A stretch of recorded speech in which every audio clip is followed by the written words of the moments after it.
Perkenalkan, saya mahasiswa PPL dari Universitas Islam Negeri Antasari Banjarmasin. Di sini saya akan menjelaskan tentang iman kepada kitab Allah. Sebelum kita masuk pada uraian materi mengenal nama kitab dan rasul penerima, maka marilah kita pahami terlebih dahulu apa kitab tersebut. Apakah kalian sudah tahu apa kitab yang dimaksud dalam agama Islam? Kitab dan suhuf. Kitab merupakan tuntunan awal dan keyakinan. Dalam Islam, kitab mempunyai dua arti. Dua berarti tulisan di atas kertas.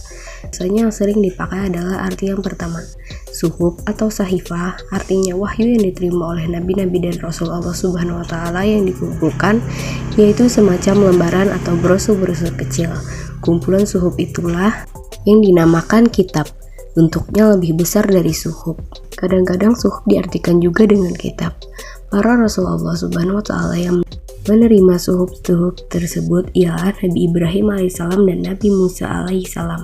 Adapun pengertian iman kepada kitab-kitab Allah adalah meyakini dan mempercayai sepenuh hati bahwa Allah Subhanahu wa taala telah menurunkan kitab-kitabnya kepada para nabi atau rasul yang berisi wahyu Allah untuk disampaikan kepada seluruh umat manusia. Dalam Al-Quran disebutkan bahwa ada 4 kitab Allah. Yang pertama itu Zabur, yang kedua Taurat, yang ketiga Injil, dan keempat Al-Quran. Yang pertama ada kitab Taurat. Kitab ini diturunkan kepada Nabi Musa alaihissalam sebagai pedoman dan petunjuk bagi Bani Israel. Sesuai firman Allah Subhanahu wa taala yang artinya, dan kami jadikan kitab Taurat itu petunjuk bagi Bani Israel dengan firman, janganlah kamu mengambil penolong selain aku. Quran Surah Al-Isra ayat 2.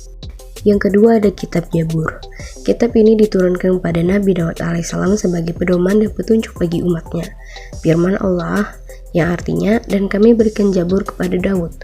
Di dalam Quran Surah Al-Isra ayat 55. Kitab Zabur atau Mazmur berisi kumpulan nyanyian dan pujian kepada Allah atas nikmat yang telah dikaruniakannya. Selain itu, kitab Mazmur ini berisi zikir, doa, nasihat, dan kata-kata hikmah. Yang ketiga ada kitab Injil. Kitab ini diturunkan kepada Nabi Isa alaihissalam sebagai petunjuk dan tuntunan bagi Bani Israel. Allah Subhanahu wa taala berfirman yang artinya, dan kami iringkan jejak mereka Nabi Bani Israel dengan Isa putra Maryam, memberikan kepadanya kitab Injil sedang di dalamnya ada petunjuk dan cahaya yang menerangi, dan membenarkan kitab yang sebelumnya yaitu kitab Taurat, dan memberi petunjuk serta pengajaran untuk orang-orang yang bertakwa. Quran Surah Al-Maidah ayat 46.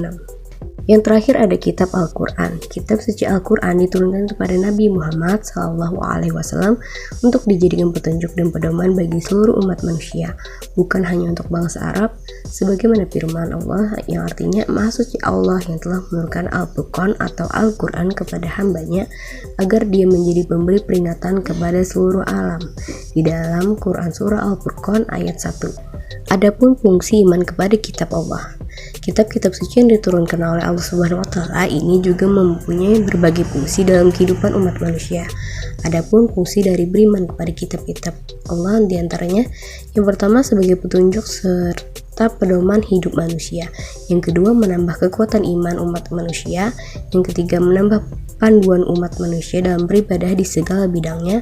Yang keempat memberikan ketentraman hati umat manusia dari berbagai malapetaka.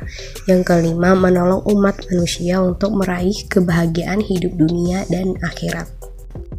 Dan adapun hikmah iman kepada kitab-kitab Allah.